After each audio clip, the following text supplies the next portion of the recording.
his offense is based on that sequence.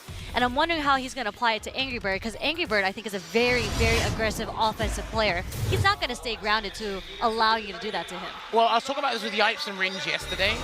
Angry Bird's player psychology is some of the best we'll see in Street Fighter 6, because he knows what you want to do when you want to do it.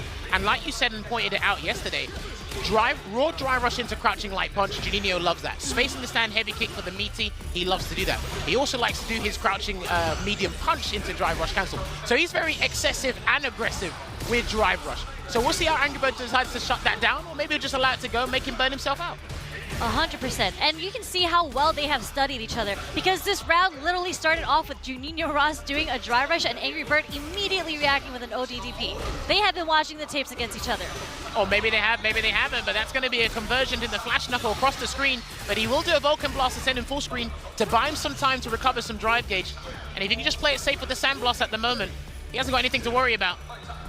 No whiff punish there, but he is buffering. Okay. There was a DP, it didn't come out. I think he wanted the DP and the stand light punch, so that was very fortuitous there for Juninho, because if that was a roundhouse that connected, he was done. Yeah, no, that was going to be a fat damage coming from Angry Bird's end, but again, luckily enough, the stand jab does anti-air. Nice frame sequence, not a frame trap coming from JUNINHO-RAS there. Okay, lovely conversion into the run Shoryuken here. There's a throw. What are we going to build on this? Okay. Look at that spacing coming from Angry Bird. What? The delayed drive rush, too. Like I said, he's very excessive with his drive rush. And it almost feels sometimes that he doesn't burn himself out as much as I would expect him to, with how often he relies on the drive system, you know? It is very interesting, because I think his play is a bit similar to Noah's. He just doesn't burn out as often. I'm trying to see where he gets his meter build back. By waiting around and applying pressure. Remember, aggression gets heavily rewarded in this game. No throw. Oh, there's a throw there from Angry Bird. One more should do the trick. But he's not going to overexert himself. Nope. Wasn't going to work. The only way to get out of that was going to cancel into a level 3, but I don't think most players are used to that scenario yet after a drive rush cancel. Yeah, and also, no punish there. Jabs didn't connect to the punish the throw. Okay, sprinkling with a lot of light chains. I wonder if Angry Bird is going to realize that Juninho, was able to sprinkle enough to get the burnout on Angry Bird. If Juninho can get a level 3, this is a good spot for him. Yeah, I'm trying to see if Angry Bird will press a heavy or something. And he reacted to the charge flash knuckle with a Shoryu rep. Yeah, he's scratching his head because that's a bad choice. And he's burnt out. And Angry Bird, it's not going to be a freebie, but it's going to be difficult. And that would have been the sickest flash knuckle of the tournament. But he's going to get a Pale Rider here to replenish as much drive gauge as possible here, Sherry. He's still in a tough spot.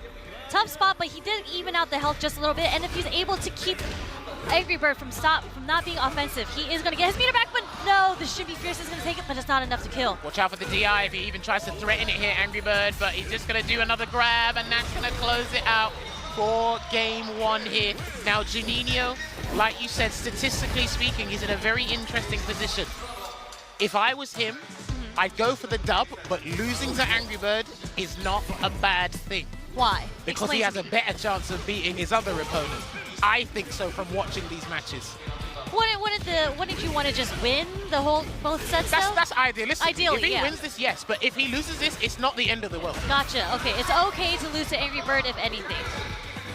Jumps out of the corner, but gonna take a punish in general. A nice little meaty Dragon Lash there from Angry Bird, but almost went with a suppressor there. Tried to be a little cheeky with that suppressor. Let's see.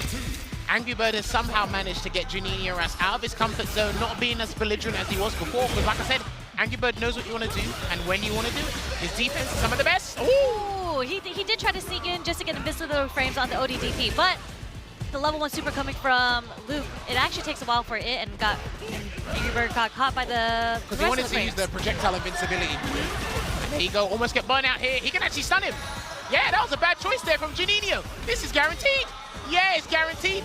A solid 2-0 victory here to Angry Bird against JUNINHO-RAS. Again, he's had a great 2 days here, but you do not want to ruin your momentum you've had over the past